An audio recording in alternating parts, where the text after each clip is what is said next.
Alam mo, kung ano ginagawa ko sa mga babaeng ganyan? Pagalit ang boses niya kaya medyo kinabahan ako. But as far as I can, ayokong ipakita na takot ako sa kanya. Nilakasan ko ang loob ko. Ano? Nilulunod mo?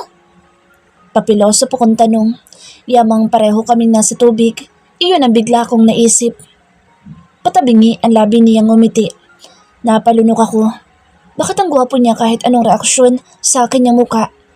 Muli ako napalunok. But he rejected your kiss. Minus points. Oo, nilulunod ko. At bigla na lang hinapit niya ang katawan ko.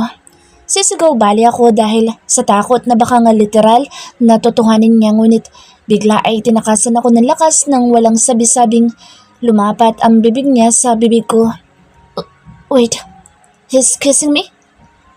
Hindi na ako nakahuma, lalo na nang maramdaman kong muli ang malalaking bisig niya. Muli na naman niya akong binuhat, while still roughly kissing my lips. Compassionate ang kiss ko sa kanya kanina. Siya, parang gutom na gutom. Ang bilis ng bawat galaw ng kanyang labi na pinipilit kong sabayan. Literal na nilulunod niya nga ako sa kanyang may pagkahayok na halik. Hanggang sa maramdaman ko na lang na unti-unti na niyang inilalapat ang katawan ko sa isang malaking bato. Sa likod ng falls ay mayroon doong parte na hindi nadaraanan ng tubig. Nandoon kami habang walang pugto ang paghalik niya sa akin. Napakibot ako nang maramdaman na isang palad niya na humahaplos sa katawan ko. Parang hindi na niya mahihintay pa na mahubad ang suot ko. Sobrang saya at excitement ko ay napaungol ako. Hinawakan niya pa ang likod ko para lang kabigin padiin sa kanya ang katawan ko. I moaned habang napapangiti at pinagmamasdan ang kanyang ginagawa. The long-awaited round 2 is coming. Finally. Grabe, isang gabi't kalahating araw din ako na-stress at naghintay. Ang sabi mo, maliit, di ba? Mula sa mariing pagkakapikit ay biglang napamulat ako. Ha? Parang sa isang panaginip ay bigla din akong nagising. Ang sabi mo, maliit ang 9 inches at gusto mo ay 14 inches, di ba? Itinigil niya ang ginagawa niyang paghalik sa akin kaya ibinangon ko ang kalahati ng katawan ko. Ano ba sinasabi mo? Biro lang naman yun. Napapalunok kong tugon. Biro? Well, sa akin hindi biro yun. Pang-iinsulto yun. Napakislot ang mga mata ko. Ano na naman ito? Renz, is that what? Bahagya siyang dumistansya sa akin. Uwi na tayo. Bigla niyang aya na ikinagulat ko. Teka, ano bang problema mo? Nautal na tanong ko. Inayos ko ang suot ko. Bakit biglang nagbagong isip niya? Nandun na eh. Tapos bigla niyang bibitinin? Ano to, lokohan? Wala akong problema. Baka ikaw may problema. Hinila niya isang kamay ko para mapababa ako sa batong iyon. Ngunit nanlaban ako. Renz naman, bakit ka ganyan? Akala ko naalala mo na. Bakit ngayon lumilihis ka? Parang may iyak na ako ng mga sandaling iyon. Basta't sumunod ka na lang. Halika na, uuwi na tayo. Wala na nga ako nagawa ng buhatin niya ako. Itinago ko ang mukha ko sa mga kamay ko dahil ng mga sandaling iyon ay parang may iyak na nga ako. Nakakainis naman to lalaking ito. Muli ay pinaasa na naman ako. But this time, hindi lang basta paasa dahil binitin pa niya ako. Yung round 2 na ay naging drawing pa. Bilisan mo magsuot ng damit. Utos niya pa sa akin ang nasa gilid na ng batuhan na kami. Palingalinga ang tingin niya sa paligid. Hindi na nga lang ako kumibot at sunod na lang ang nais niya. Nang makapagbihis na din siya, ay agad niyang kinuha si George sa pagkakatali. Hindi muna kami sumakay dito bagkus. Pinaakyat muna namin ito sa matarik na daan. And when we're finally there, ay agad kaming umalis sa lugar na iyon. Teka, hindi ba natin hihintayin na lolo mo? Bigla kong naisip ang matanda. Hindi na, kumapit ka. Kahit talaga nalulumo ang pakiramdam ko, yumaka pa rin ako sa kanya. Pinatakbo niya ng mabilis si George at kasabay ng ingay na likha ng pagtakbo nito ay bumabalong din ang luha sa aking mga mata.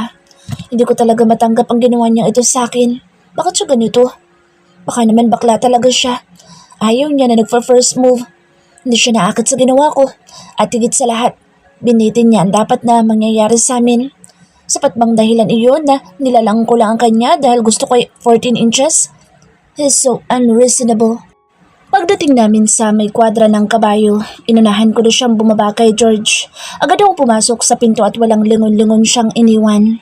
Nakita ko pa sina Lola Biel at Miss Kath na magkausap sa may sala. Nginitaan ko lang ang mga ito sabay patakbong binaybay ang taas patungo sa kwarto kung saan ako dinala ni Renz kanina. Dahil basa, ang mga panloob ko ay nabasa na rin ang dress ko. Nagdiretso ako ng banyo para maligo. Ngunit nang makita ko ang bathtub ay nahalina akong buksan ang 2 gripo na nandoon para lagyan ito ng tubig. At nang mag-3/4 na ang laman noon, saka ko pinatay ang gripo. Chinek ko pa kung sapat na ba ang ligamgam noon bago ko isa-isang hinubad ang mga suot ko. Walang saplot akong sumampa doon habang nasa isip pa rin ang kamuntikan ng nangyari kanina. Makaka-move on din ako, akala mo. Naiiyak ko pang sabi sa sarili. At pag nangyari yun, sisiguraduhin kong ikaw naman na mahihirapan ng ganito. Ikaw naman ang pagdadamutan ko ng katawan ko. Mariing pinahid ko ang luha ko. Pag ko ay parang ewan na biglang natawa. Di ba ito nangyayari sa akin? Para yun lang? Iniiyakan ko pa? Nagmamadali ako umakyat sa taas para sundan sa janela. Ngunit napamura ako ng pagpihit ko ng saradura ng pinto ay nakalak iyon. Ilang ulit ko siyang tinawag at kinatok ngunit hindi niya ako pinagbuksan. Kinailangan ko patuloy bumaba para hingin ang duplicate key sa katulong. Pagbukas ng pinto ay agad ko nakita ang mga basang marka ng paa sa sahig. So, she went to the bathroom. Maging doon ay ilang ulit ko din siyang sinubukang katukin at tawagin. But no answer came. At nang subukan kong pihitin ang pinto ay nakalak na naman iyon. Naisoli ko na ang susi sa katulong at umalis na ito kaya hindi ko na hinabol pa. Ilang ulit kong tinawag muli ang pangalan niya ngunit wala talagang response. Baka naliligo pa. Shit, inis kong hinubad ang damit kong suot. I was so aroused at gustong gusto ko siyang angkinin sa may falls kanina but then I heard a sudden group of distant voices kaya agad akong napatigil.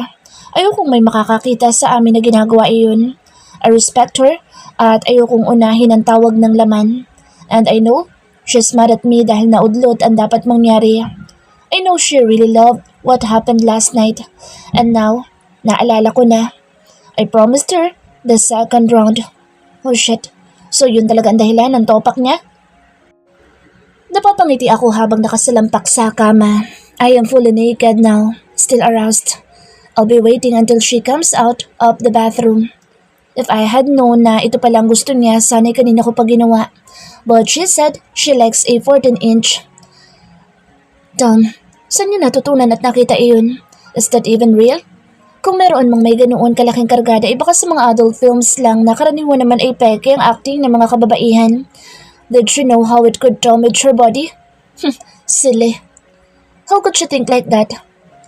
Ipinikit ko kunwari ang aking mga mata. I'd like to secretly see how she would react when she saw my body. Would she jump on it? John, why can I not even forget her kiss? Yun pa sa ikinawiwindang naisip ko. I intentionally did not kiss her back. Hindi dahil sa ayoko talaga ng pinangungunahan ako. The truth is, hindi ko rin maintindihan. I've been kissed by a lot of women before and for me, they didn't mean a thing. But hers, para akong tinakasan ng bait. Ni hindi ako nakagalaw at dahil sa kanyang ginawa ay lalong nabuhay ang pagnanasa ko sa katawan. Napasinghap ako nang marinig ko na ang tunog ng pagpihit ng pinto. I tried to act like I'm already sleeping but simply trying to stalk how she would react upon seeing me, really. I'd like to see the crave in her eyes. I'd like to see her grabbing it and kissing it, maybe afterwards. Hanggang sa tuluyan nang bumukas ang pinto ng banyo at lumabas ang asawa ko. Shock was painted on her face nang tumambad nga sa paningin niyang ayos ko. Pigil akong mapangisi kung paano tulala niya akong pinagmasdan. Nakita ko pa kung ilang ulit siyang napalunok. But there was something in her eyes that I immediately noticed. At bigla na lang ay nabahala ako. Bakit namumugto ang mga mata niya? Did she cry?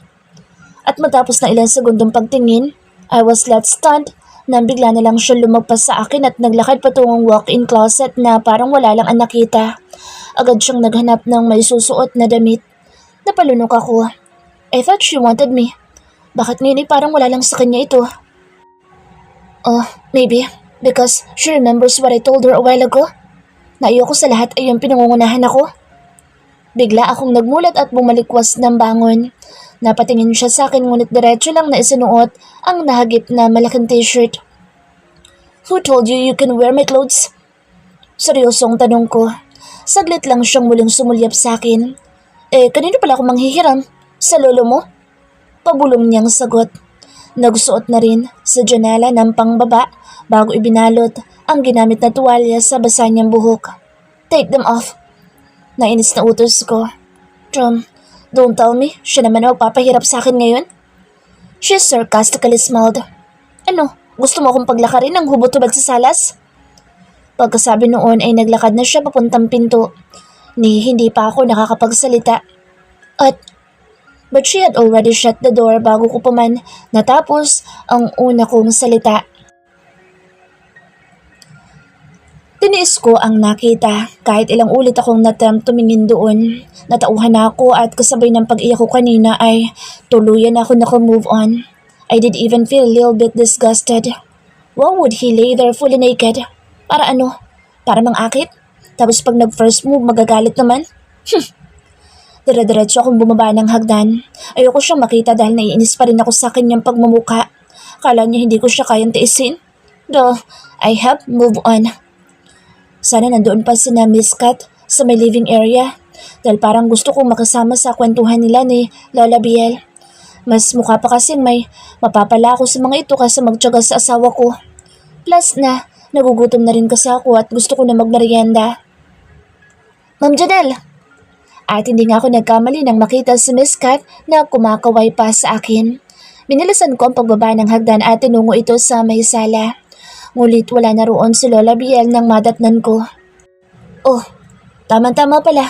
Ang baba mo iha. But just after a few seconds ay parating ng muli ang matanda. May hawak itong tray. Parang laman nga ay pagkain. Dali-dali naman ako napatayo upang alalayan at tulungan ito. No, just stay there. Bisita kayo so let me serve you. Agad nitong pigil sa akin. Napasunod na nga lang ako lalo at kinindatan ako ni Miss Kath. Naku, thank you po. Kimipang sabi ko na mailapag na ang tray sa may center table. There were 3 mugs of hot chocolates at ilang malalaking cookies. I baked this all. Tama-tama ang hula ko at sabi ko na. Saktong maprepara ko ito ay bababa ka. Napapangiting namilog ang mga mata ko sa sinabi ng matanda. She seemed really sweet. So sweet. Naku, thank you po talaga. Can I? Bukod sa gutom ay natatakam na rin ako para sa cookies na iyon kaya hindi na talaga ako makapaghintay. Tumungo ang matanda. Oh, sure. Ikaw din, Kath. Kumain ka ha? Alok pa nito sa secretary. Yes, madam. And they really seem to know each other really well. Apo, I would like to ask you a few questions, if that's okay with you. Akmala sana akong iinom sa mug nang ma-postpone dahil sa pagsasalita ng matanda. She called me Apo, meaning she really liked me as Ren's wife. Agad akong tumango. Yes po, ano po yun? Magalang kong tanong.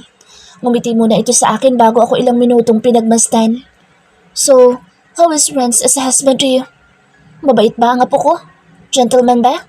Maasikaso? Thoughtful? Respectful?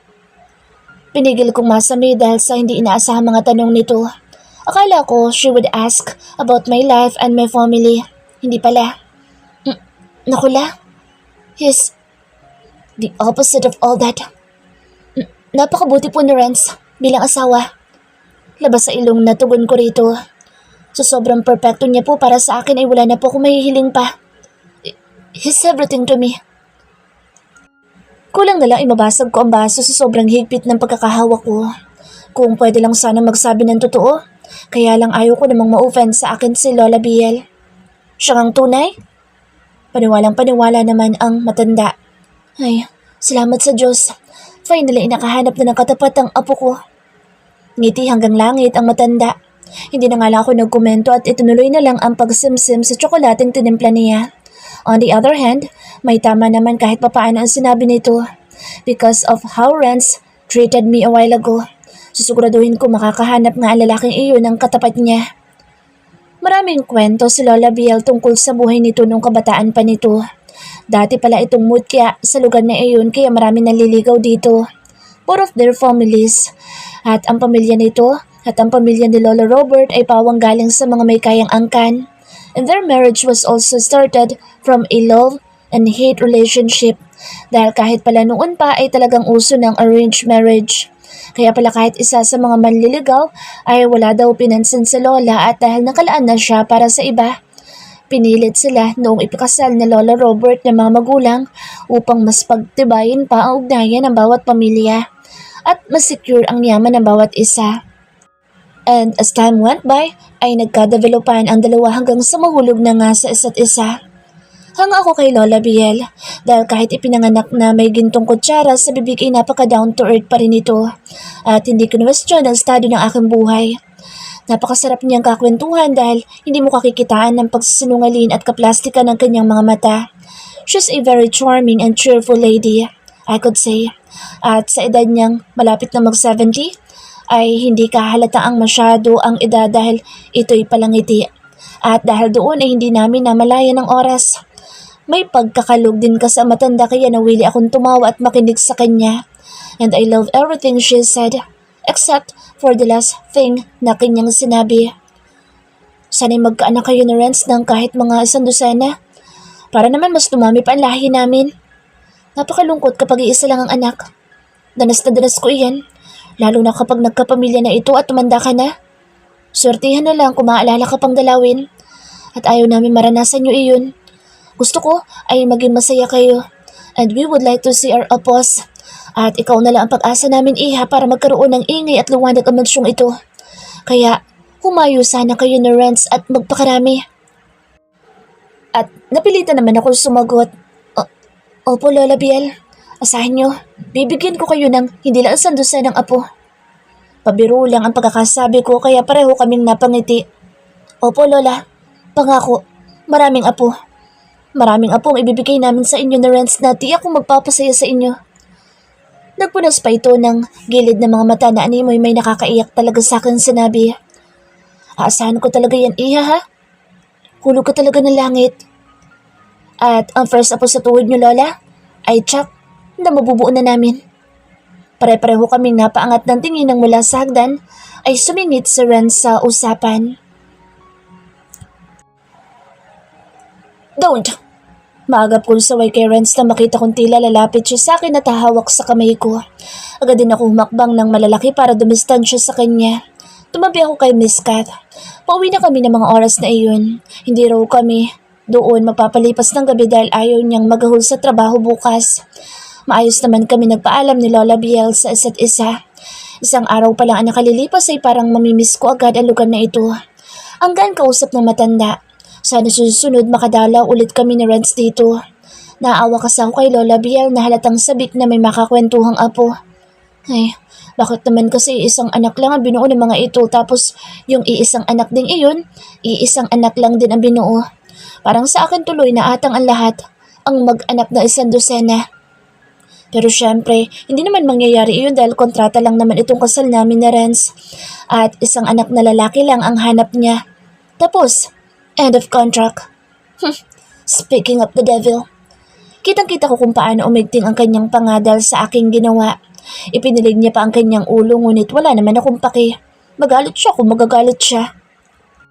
Akala niya good shot na siya sa akin dahil sa sweetness ng drama na ipinakikita niya sa harap ng lola niya kanina. Never. Hindi nga mga apo. Talaga bang may mabubuo na kayo? Amused na kumpirma ni Lola Biel. Bumaba ng hagdan si Renz at naglakad pagawi ko.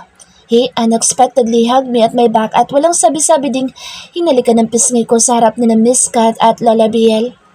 Siyempre la, nakapag-honeymoon na kami ng misis ko eh. Pinisil-pisil niya pa ang mga balikat ko. Halos malagutan naman ako ng hininga dahil sa matinding kaba. Naku, talaga palang may aabangan na ako. 100 na Renz ha? Please? Pakausap pa ng matanda. Tumikim si Renz sabay tingin sa akin. As you wish la. Rinig na rinig ko nga eh. Sang-ayon ang misis ko sa 100 ng iyan. Kaya talagang gagawin namin yan. Diba mahal ko? Pinisil-pisil niya pa ang tungkay ng baba ko. Hindi naman ako makapagsalita dahil para akong na-starstruck sa pangmalakasang acting niya. Mahal ko? Tse, ang pangit pakinggan. Paano kami makakaisang dosena yung round 2 ngayon hindi maalala? Of course. Of course. As I promise, Lola. Naku, excited na ako. Sana yung unang anak niyo mga 8 na agad. Baboy lang. Miss Kath, tabi tayo please. Nang nabalik sa huwisyo ay pakiusap ko sa secretary ni Renz nang malapit na kami sa chopper. Iniangkla ko pa ang kamay ko sa braso niya para hindi kami magkahiwalay. Alanganin siyang tumingin sa akin. Naku, paalam muna kayo kay Sir Ma'am. Umismid ako. Naku, hindi na. LQ kami nun. Nahuhuli sa amin sa Renz. Mabagal at maliit ang mga hakbang ni Miss Kath dahil maliit na babae lang ito kung ikukumpara sa akin. Ako naman ay sadyang binibilisan at halos makaladkad na ito. Ayoko talagang maabutan ng asawa ko. Naku, Ma'am. Protesta niya pa. Sige na, Miss Kath. Nasa loob na kami ng chopper. Pumasto na siya sa pwesto niya nang magbiyahe kami patungo doon at ako naman ay naupo na rin sa karating niyang upuan. Ikinabit ko agad ang seatbelt ko at tinulungan pa siyang ikabit ang kanya. Naku, Ma'am. Baka pagalitan ako ni Sir. Hindi yan. Bakit siya magagalit sa'yo? May ginawa ka bang masama? I just don't want to be close to him physically dahil ayoko nang matukso ulit at umasa sa wala. Masakit sa mata at ang hirap umiyak. Nang makapasok na sa chopper si Renz ay patay mali siya lang ako. Diba ayaw niya naman sa akin? Di doon siya mag-isa. Diba? Hindi siya nagagandahan sa akin? Palihim ko siyang sinulyapan. Walang ngiti o kulay ang kanyang muka habang inaayos ang sarili sa upuan. Seryoso ko naman ako ni Miss Kat na waring naiintindihan ang tensyon sa pagitan namin pero dadma lang ako. Minatahan ko siya, sabay iling. Meaning no. Katrina? Pareho kami napalingon nang marinig ang bariton ng boses ni Renz. Tinatawag niya si Miss Kat? Why? Sir? Sagot naman ng secretary na mahigpit pa ang kapit sa kamay ko. Hindi mala ako sinulyapan kahit isang saglit ni Renz. Come, sit here by me. Kailangan mabalance ang chopper. Huh? Napalunok ako at parang nastatwa sa posto ko. Bakit si Miss Kat ang gusto niya makatabi instead ako? Sir, si Ma'am, ikaw lang Catherine dito kaya sundin mo ako. Pagalit na ang pagkakasabi nito at halatang natakot si Miss Kath. Makahulugan siyang tumingin sa akin habang kinakalas ang kanyang seatbelt. Tulad ng utos ni Renz, doon nga ito naupo sa upo ang katabi ng sa asawa ko. I took a sigh at binawi ang tingin sa mga ito. Afterwards, I pretended that it was nothing to me. But deep inside, bigla ay parang nagliyab ang aking pakiramdam. Bakit ganoon? It should be me. He should have asked me, not her. Nainis ako at nanggigigil. Gusto kong paalisin doon si Miss Kath at palitan ito. Ayoko may ibang babaeng katabi si Renz. Kaya sino man iyon. Kahit pa nga alam kong hindi naman nais ni Miss Kath na maupo roon. Tim, let's go. Utos na ni Renz sa piloto. Napakapit na lang ako sa gilid ng upuan habang sabay-sabay nilalabanan ang nararamdaman ko. Takot, inis, gigil at selos. Oh my, is this jealousy? Hell no. Hanggang sa tuluyan na nga kami lumipad at naglakbay palayo sa lugar na iyon. Pinilit kong libangin ang sarili sa pagmamasid sa bintana pero sa loob-loob ko ay parang mapipigtas na talaga ang mga ugat ko sa puso. Kinagat ko ang pang-ibabang labi at pinikit-pikit ang aking mga mata. The hell? What is happening to me? Bakit parang naiiyak na naman ako? Ayan kasi, ang arte-arte. May nalalaman ka pang ayaw mo siyang makatabi tapos ngayong may iba siyang katabi ngingit-ngit-ngit ka dyan. Sabi ng isang bahagi ng utak ko. Why? Are you jealous? You're not lovers in the first place at kontrata lang ang nag-uugnay sa inyo kaya huwag kang mag-emote dyan. Anang isa pa. Who knows? Sinasadya lang niya ng asawa mo para tingnan kung magsasalos ka nga talaga. Huwag kang paapekto, bruha. Ikaw ang talo niyan sa uli. Pakiramdam ko ay may buhay na mga nilalang na nagsasabi ng mga iyon sa akin. Pinahid ko nga ang patak pa lang, naluha sa gilid ng mga mata ko at pilit inirarelax ang isip. Tama naman silang tatlo. May mga point sila. Bakit ako magiging affected? Ngunit talagang hindi ko makontrol ang sarili ko. Talagang mabigat sa loob lalo na nang mapasulyap akong muli sa gawin nila. Miss Cat was massaging Ren's head. Naikuyom ko ang mga kamuo at maring ipinikit ang mga mata ko. Panaginip lang to. Panaginip lang. Massage my head, Kath. Utos ko sa secretary ko. Sir? Maang nito. Bakit po ako? Si Ma'am Janelle na lang po sa... Ikaw. Giit ko sabay pikit. Sir. Baka po sasantahin kita kapag hindi ka sumunod. Nagdadalawang isip man ay sinunod pa rin ako ni Catherine sa bandang huli. Literal na sumasakit kasi ang sentido ko dahil sa asal ng asawa kong ito. Napakahirap intindihin. Nilalapitan na nga'y aayaw-ayaw pa. Gusto ko na nga sana makipag-ayos sa kanya. I know how she badly wanted that round na handa ko na sana ibigay sa kanya kaso nag-iinarte pa. Wag na lang. Kung hanggang saan mo kaya magtiis, bahala ka. Ikaw lang din naman may hirapan yan. Sir, baka po magalit si Ma'am. Ayoko na po mag-massage. Matapos na ilang segundo ay muling reklamo ni Kath. Isa pa itong hindi marunong makasama. Don't stop until she looks at us. Paasik na bulong ko. Po? Keep massaging o babawasan ko ng 5 digits ang sweldo mo? Total ayaw niyang magpalapit sa akin. Susubukan ko nga kung hindi magsasalos. Pumayag sa pakiusap ni Lola Bial na bigyan ito ng 100 ng apo tapos lalayo ko na sa akin. Sir, kinulbit ako ni Kat kaya muli ako nagmulat. I think Mom is crying. Sukat doon na ibinangon ko ang ulo mula sa pagkakasandal sa headrest at taning ng maigi ang asawa ko. Nakatalikod dito sa amin at base sa yugyug ng balikat nito ay malamang ngang umiiyak ito. Ngunit imbes na gumawa ng aksyon ay nanatili lang ako sa kinaupan ko. Palihim pang napangisi. Kath, I called to my secretary again. Lay your head in my shoulder.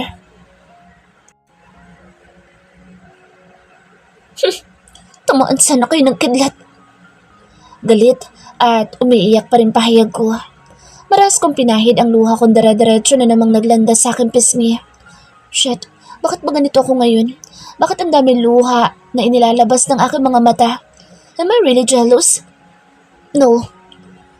Nakatulog lang naman si Miss Kath at aksidenteng napasandal ang kanyang ulo sa balikat ni Renz. Hindi ba't ganoon lang nangyari? Tapos kanina sumakit lang talaga ang ulo ni Renz kaya pinahilot niya sa secretary niya. At wala yung mutual understanding, hindi ba? Walang meaning iyon because it's the same like pinagtitimpla ng secretary ang boss niya ng kape. Hindi ako nagsasalo sa kanya. Ang totoo ay naiinis lang talaga ako kay Renz. Wala talaga siya dapat katabi doon but he's using his power and money to manipulate others. Ang totoo niyan, naawa pa nga ako kay Miss Kat. Inaalipin siya ng asawa ko. But why are your eyes still teary? Because I accidentally scratched on it. Ipinikit ko na nga lamang ang aking mga mata at pinilit mag-isip ng ibang bagay. Inalala ko na lang ang mga kaibigan ko. I miss them. Kumusta na kayo ang mga ito? Nagre-review na kayo ang mga ito para sa board exam? Oo nga pala, ang board exam ko. Instead na sa puro walang kakwenta-kwentang bagay ko ubusin ang oras ko. Dapat sa mahalagang bagay ko lang ituon ang sarili ko. Babalik pa nga pala ako ng school para kunin ang diploma ko at magre-review para sa board exam. Entrance? Che, he's not part of my plan.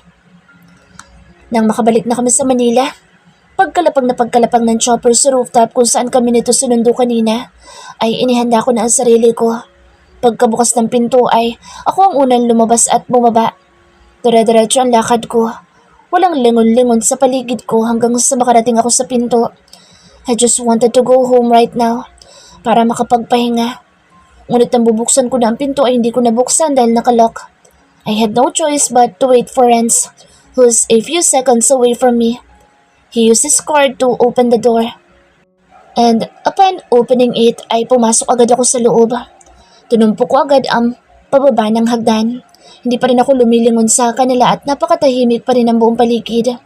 I reached the dining area at may isang pinto na naman ako nakita.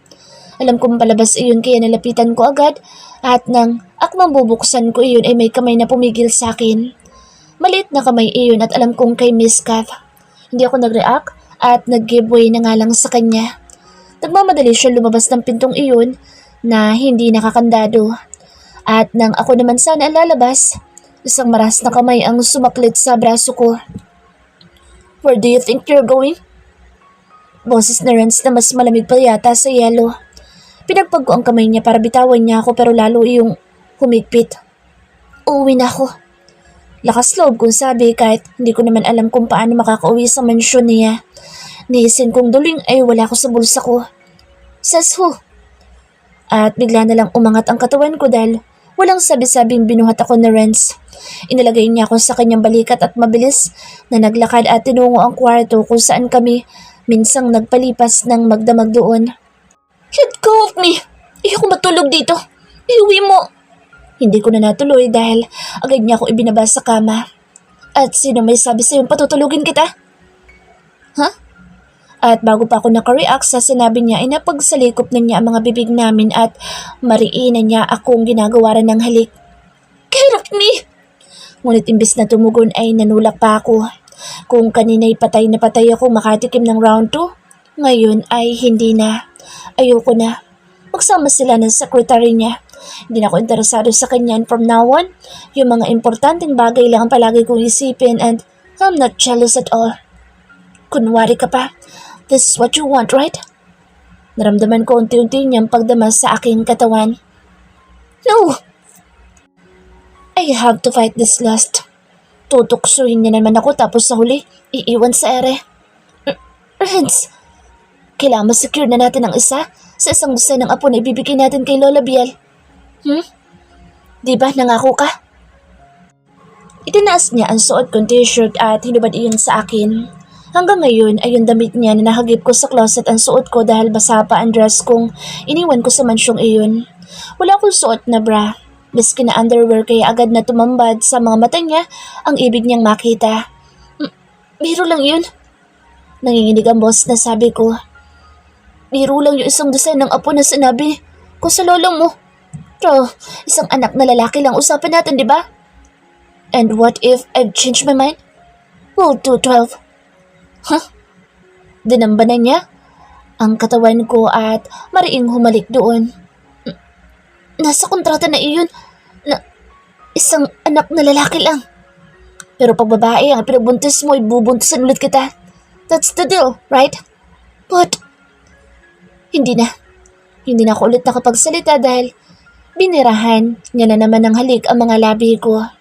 Pumikit na lang ako at ikinawit ang mga kamay sa batok niya. I answered to his kiss kahit pa nga unfair dahil nung halikan ko siya hindi niya iyon tinugon. Bahala na rin yung isang dosen ng anak na sinasabi niya. Saka ko na po problemahin iyon dahil sa ngayon, ang round 2 muna ang gusto kong matupad. "Don't stop. Please, don't stop." Mahina pang usal ko habang nakasabunot ang isang kamay ko sa buhok niya. Pag tumigil talaga siya, ipipilasin ko itong buhok niyang hawak ko. Tingnan natin kung hindi niya pagsisihan kung sakali mang gagawin niya iyon. "Any last words?" Bigla ay sabi ni Renz na ikinatigagal ko. "Last words?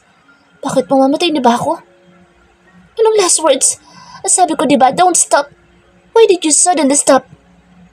Ano na naman pakulo ang naiisip ng buwisit na ito? Sinira niya na naman ang moment ko. Ngumisi si Renz. Ngisi na parang isang psychopath na may maitim na binabalak sa bibiktimahin ito. Who knows what will happen later or tomorrow? I'm asking you again. Do you have any last words to say? Napalunok ako at saglit lang na tumitig sa kanya. Bakit ganito? Labis-labis ang kabog sa dibdib ko. Natatakot ako para sa last words na sinasabi niya. Renz, please. Bata pa ako. You can use me sa kahit anong parang gusto mo. You can help my body. I will bear your babies. But please, don't you ever hurt or kill me.